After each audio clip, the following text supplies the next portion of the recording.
Alright guys, welcome back to class. I think carrying forward our discussion yesterday on understanding foreign policy, I think we had covered sufficient ground so as to understand that foreign policy inevitably gets informed by the various theories that we've discussed, theories and approaches that we've discussed at length in the course of these earlier weeks and months. Um, it's fairly evident that foreign policy, again, um, if you look at the timeline for a particular country, um, foreign policy might actually reveal a lot of dynamism, a lot of changes. There might be a certain way of evaluating, say, for example, in practical terms, um, an approach which could be based on a certain construction of norm, certain construction of ideas, say for example India and China in the 1950s. So if you look at a certain kind of speech act such as Hindi Chini Bhai Bhai, it conveys a certain norm creation vis-a-vis the other. But if you were to look at changes in foreign policy, particularly exacerbated by political differences, by military strategies, by other points of discontent, then you might see realism creeping into the way in which decisions are made vis-a-vis another country. At other times, you might have groupthink or group of policymakers who might be very strongly motivated by the need to maybe pursue stronger economic ties and resigned realist tendencies, particularly aimed at zero-sum assessments, particularly aimed at military competition. At times, you might have that assessment also. I also got to learn that just in recent months, maybe the focus on trade vis-a-vis China seems to have been elevated as far as the recent trends are concerned. So if you look at recent Indian exports to China, there seems to be an increasing trend that reflects maybe a certain kind of prioritization in the foreign policy apparatus as to which dynamic of the bilateral relationship should be elevated for priority. It is no surprise that given the recent developments concerning the SCO summit, where the two countries were able to align some of their differences, it is no surprise that there is that sort of an approach which is now coming into play. So within a single example, I think we've been able to journey through major theoretical approaches also. We've been able to journey through aspects of dynamism also. We've been able to journey through the prioritization exercise that is inherent in foreign policy. I am sure if we choose some other case study to our liking, if you look at US, Japan, um, maybe the emphasis on punitive tariffs and compliance, maybe it reflects a certain shift in foreign policy in the US. How long it sustains, does it change after compliance comes in? These are all very dynamic aspects. So whenever I say dynamism, whenever I say it's fairly important to understand that foreign policy analysis then becomes the analysis of interstate relations drawn heavily from the various approaches and theories we've already studied. So simply by holding on to a theoretical understanding, we may not be able to explain what is manifest, but what is manifest in terms of interstate relations can actually be teased back to the particular kind of influence that theories have on actual state behavior. So I think in terms of continuity, we've bridged the gap between the last class and this class. The examples here, I think, would fairly sum up a realist kind of an approach might be more focused on um, alliances aimed at checking other partners. A liberal kind of approach might be more focused on maybe giving diplomacy a greater role as far as settlement of disputes is concerned, and constructivism, of course, the fact that you allow ideas, you allow certain kind of norms um, to play a bigger role as far as bilateral ties are concerned. In this context, again, foreign policy is usually marked, and I think the examples that we gave, um, if we were to again tease out another layer within the example, I think we would be able to find the overlap of these 6 key analytical approaches. So, going by some of the definitional points, there would be a traditional approach as far as foreign policy is concerned. Um, what would be a traditional approach? Definition suggests that this would be the approach wherein foreign policy is usually focused on the experience of decision makers from earlier historical contexts and a certain judgment that is arrived at in foreign affairs. The simplest way of looking at it would be an assessment vis-a-vis Pakistan, for example, right? So there you would find that there would be more of a traditional approach that conditions the kind, it doesn't matter if you are a 1980s IFS officer, if you are a 1990s IFS officer, if you are in a recent batch, I think, or if you are part of, various political groupings, I think the traditional approach will condition your broad conclusions relating or assumptions relating to, say, for example, a neighbor like Pakistan based on a certain historical context which is there, right? So that would be the traditional approach. You could also have comparative foreign policy as an approach, which again is more data driven. So when you, for example, look at India wanting to upgrade from a look east policy to an act east policy, right? So there won't be a traditional context in which you are going to infer that decision from, right? There is no historical context based on which you are going to infer that decision from. Possibly the decision would be informed, among other things, by the fact that, in terms of a certain kind of data, there is a very robust kind of an ecosystem that is shaping up when you move towards countries like Thailand, Vietnam, and when you move further eastwards. There would be some data driven assessment as to what possibilities, what improved possibilities for trade, for gain, for connectivity, overland connectivity, when you look at Myanmar, when you look at Bangladesh, etc., what possibilities exist. So there might be a lot of data driven assessments that favor the upgradation from a look east policy, which was, in terms of a statement, a prioritization of a certain area, a geographic area. But in terms of the actual focus, how distinct look east and act east are, the idea is that, you sort of go a step further in cementing the kind of ties, in cementing the kind of relations you would have with that part of the world. So very clearly, like I said, you cannot rely on a traditional approach, historical approach, to glean these changes that happen in our foreign policy. That would be more of a case determined by behavioralism, use of data, systematic gathering of these different developments and data points across multiple countries. Another key analytical approach would be the approach driven by bureaucratic structures, organizational context, and processes shaping decisions within government agencies. There might be a point in time wherein a certain bureaucratic structure allows for maybe the East Asian division within the foreign policy making apparatus. So you have different desks, right? So East Asia, somebody is looking at East Asia, somebody is looking at the Americas, somebody is looking at Latin America, somebody is looking at some other part of the world. So there might be a certain evolution of bureaucratic structures that allows a very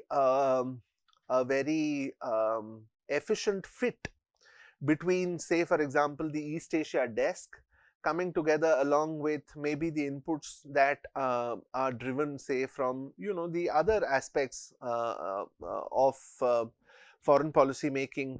Some of it might be defense related institutions or other think tanks, all of which then give you a certain kind of structure that prioritizes, say, development of ties with East Asia as a whole.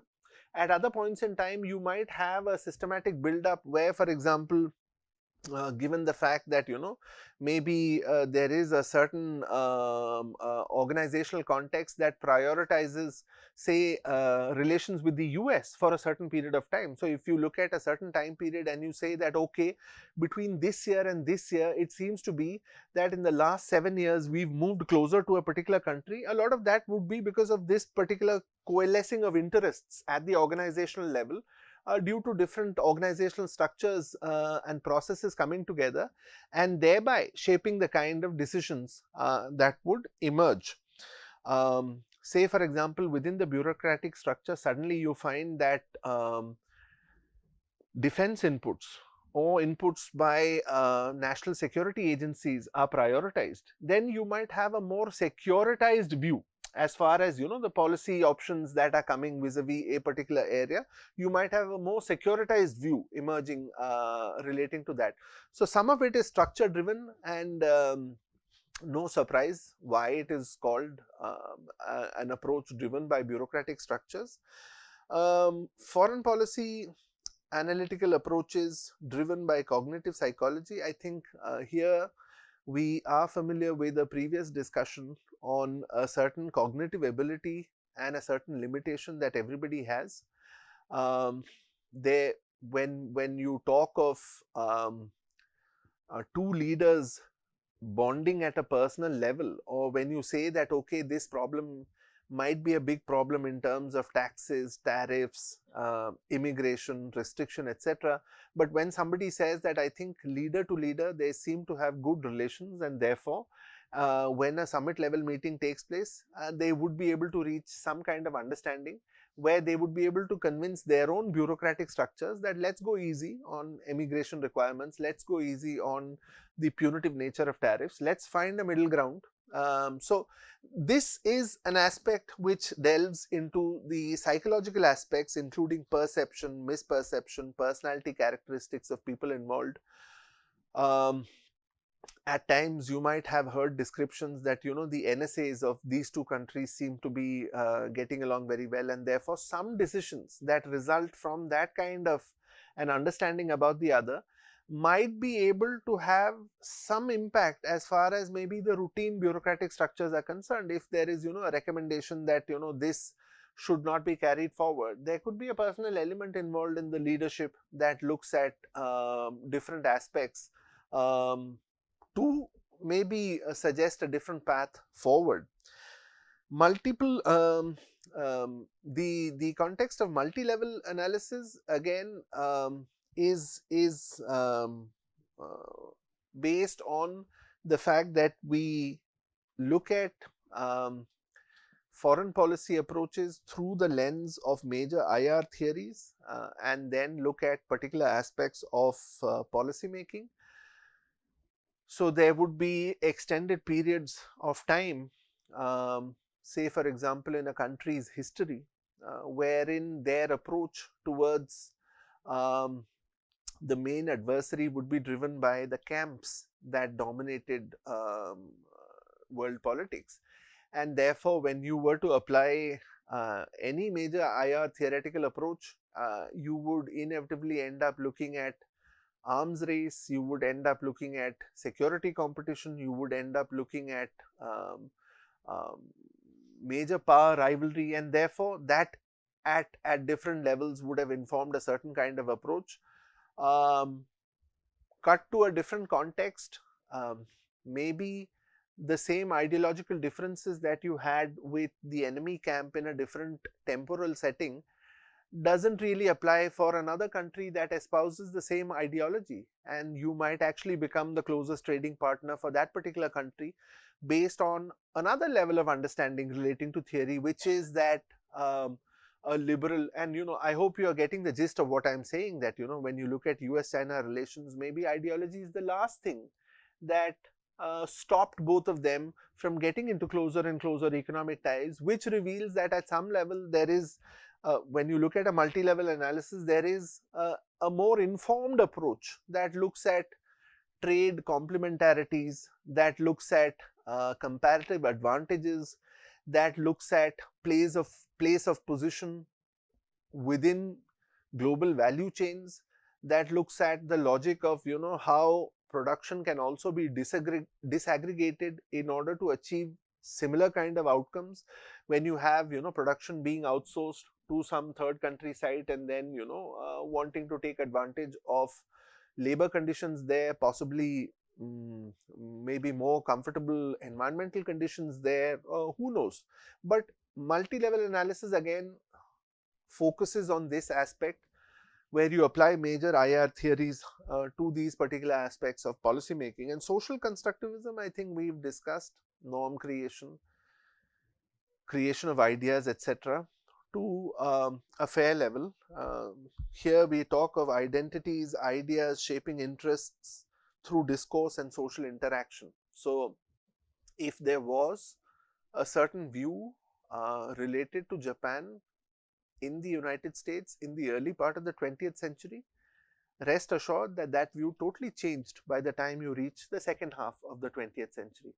That change can be looked at through different data points. If you look at trade, there would be some number that suggests that there is more trade. If you look at investment, there would be back and forth a lot of flow of investment. But at the same time, if you look at public perception and the perception that Americans have of Japanese people and the perception that the Japanese have of Americans in terms of looking at the the Japan-US partnership as a very strong partnership, even today in the context of East Asian dynamics, you tend to think what happened to Hiroshima and Nagasaki, and very clearly the data points also belie or also sort of underscore the tremendous change that would have taken place as far as construction of identities, construction of ideas vis-a-vis each other was concerned, right? Nobody can deny that.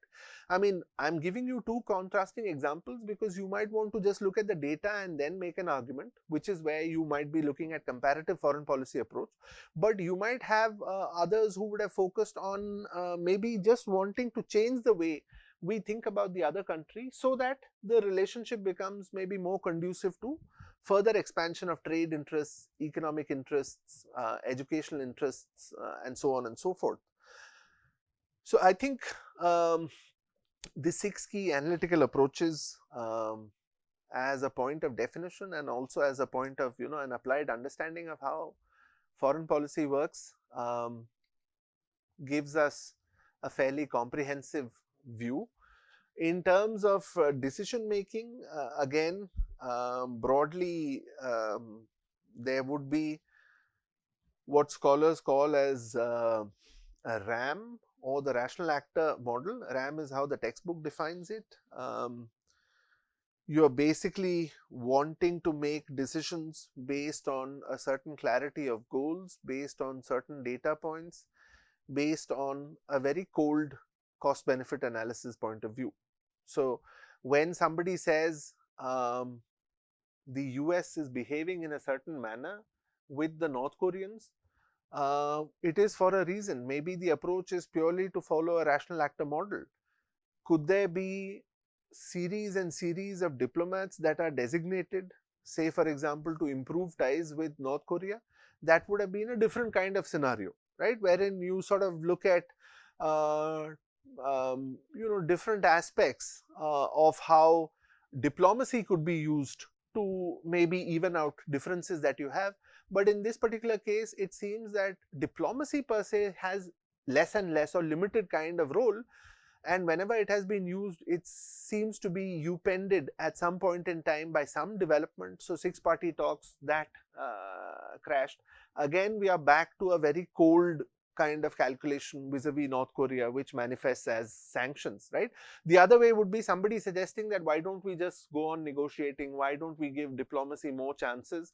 But then somebody would say that when the US wants North Korea to stop nuclear tests, it would evaluate all factors Is it important for us economically? It is important. Is it important for us in terms of investments, possible investments that come in, possible investments that go out? Is it important for us in terms of the diplomatic influence that that particular ally has possibly with others?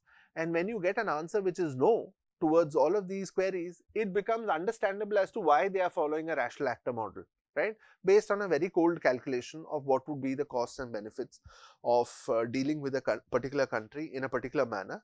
It chose to tighten sanctions because it judged that as the best as having the best chance of success and the lowest risk and cost. Fair enough, right?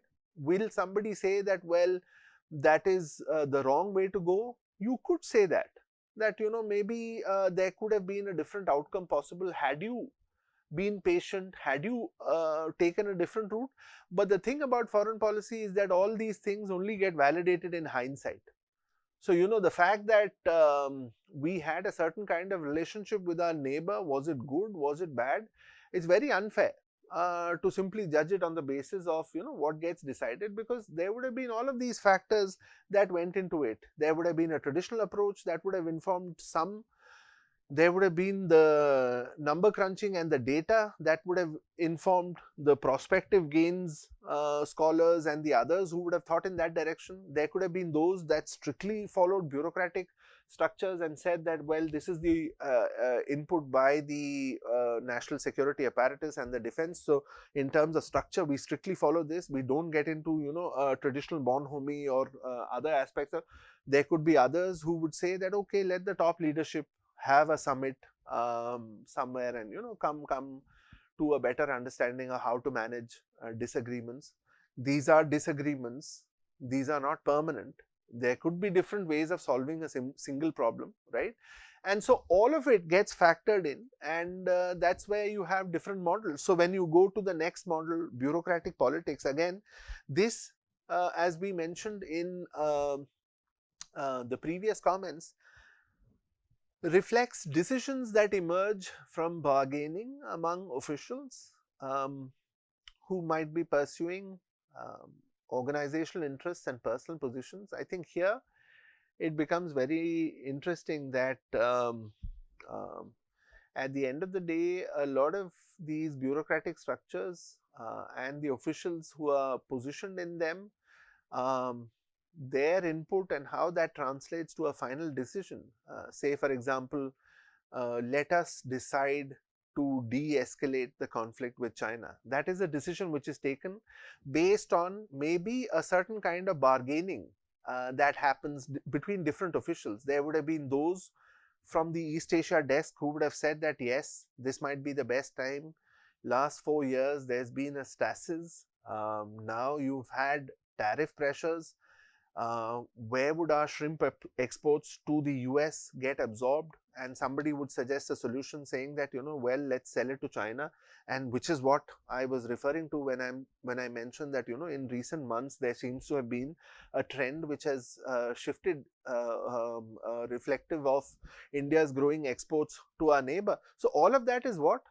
All of that refers to decisions that have emerged from a back and forth that have gone on within the different desks. There would have been some very staunch realists sitting in some national security agency who would have said that no, disengagement, de-escalation might leave the problem open-ended for another point in time, and therefore it should be time to settle it once and for all.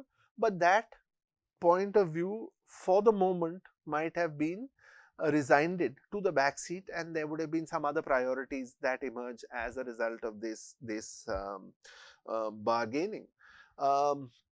Again, there are plenty of examples where you could think of whether US invasion of Iraq could have been managed differently. Did George Bush have a personal dislike for Saddam Hussein, which manifest in a certain kind of decision making? Did a certain, and this also allows us to move to another finer aspect of decision making, which is groupthink. Did a particular group have an overwhelming influence at a particular point in time, so much so that the inputs from that particular group tended to sway the decision makers more than possibly the inputs that arose from, say, a different point of view, right? So groupthink again talks of cohesive groups prioritizing um, unanimity over some kind of realistic appraisal, which might also lead to flawed decisions. So when you have allegations that the government seems to be running along the views of a particular think tank, that is when you know that that group think seems to have manifest in the manner in which our policies with the US were pursued, for example, right? Just to give an example, and maybe other aspects of bureaucratic politics were not allowed that kind of play, right? And there was a particular influence that some actors or some groups had more than the others. So many decisions, when you go back in the past, many decisions in the US might have been because the US president gets influenced by a particular group, um, not maybe taking the inputs from the diverse perspectives that would have been there. When you look at how the foreign policy apparatus has so many different components, and when you just decide to go with a group and the group says that let's continue with the campaign in Vietnam and ultimately we would succeed, and the guy keeps on deciding in that direction, not realizing that there would have been multiple points of view which said that maybe it's a war to no end, right? So that is where decision making which relies on certain kind of groups might end up creating a certain slant as far as the actual decision is concerned.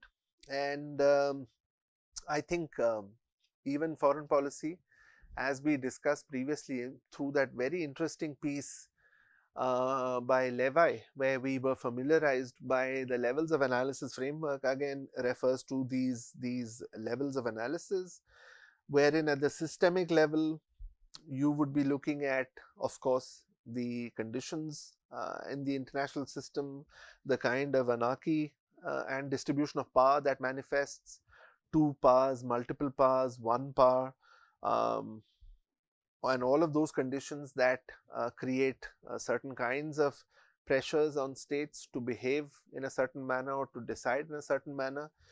The other would be at the level of the nation state, society. What are the domestic political pressures that influence decisions? What might be the bureaucratic structures that allow for log rolling of interests, which groups are particularly influential at some point in time, whether the energy group succeeds at one point in time, whether the military industrial complex succeeds at another point in time. So there would be those kind of pressures. And individual decision making, of course, like we discussed, the idea of bounded rationality, the idea that of course all of us have different levels of cognition. We are informed by our personal beliefs, we are informed by the ecosystem in which we train our thoughts through formal education, informal education. um, if you are in a particular group days on end, it's no surprise that a lot of your thinking gets influenced by that particular group in how your decision making is formulated. That is the element of cognition involved, right? And if you are in a group that believes in deliberation, discussion, um, and then some kind of consensus, then your approach is conditioned by that set of factors, right? So individual decision makers as a level, the focus is on personal beliefs, cognitive constraints, that is the idea of bounded rationality, psychological factors, historical influences that shape leader choices. So I think um,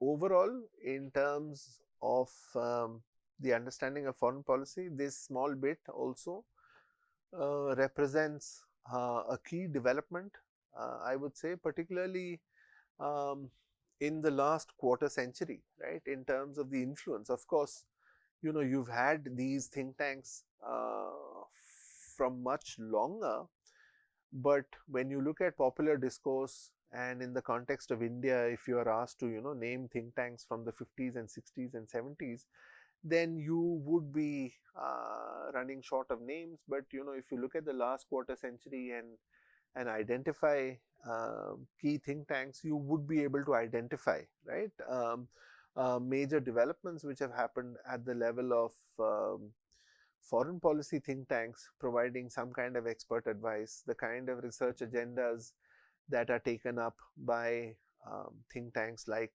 the Institute for Defense Studies and Analysis, IDSA, or think tanks that existed even prior to that, say, for example, the Indian Council for World Affairs, um, or maybe think tanks which are focused specifically on area studies like the Institute for Chinese Studies, or even more recent institutions like Takshashila, or even others that deal with different aspects of agenda setting within foreign policy priorities. So you might have think tanks that focus hardcore on the political economy aspects, some think tanks that focus hardcore on the economic dimension, um, um, and some which incorporate all of these, RIS, for example.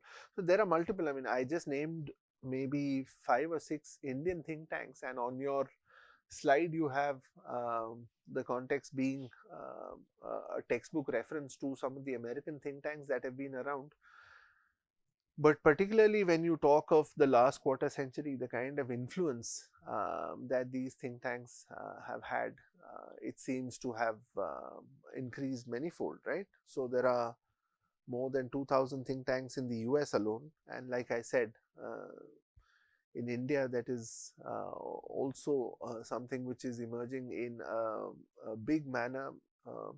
You've had the influence manifesting in terms of annual dialogues like the Raisena meetings. I don't know if you guys are familiar with some of these recent developments, or even down south, say for example, the Center for Public Policy Research, which is able to do um, reasonably well in terms of bringing maybe the attention of the Middle East desk, based on the kind of expat population that you have from southern India in some of those places in the Gulf. And so, how you try and connect experts, scholars, how you try and maybe influence policy to the benefit of Indians residing in those places, and to the benefit of investors from those places wanting to find maybe more ease of doing business in some of these parts. So think tanks become very important in order to bridge academia, government, in order to shape public opinion, in order to directly also influence policy decisions. And I think in terms of some of the key takeaways from our discussion on foreign policy, I think it is fair to say that there is no single theory that can explain foreign policy completely.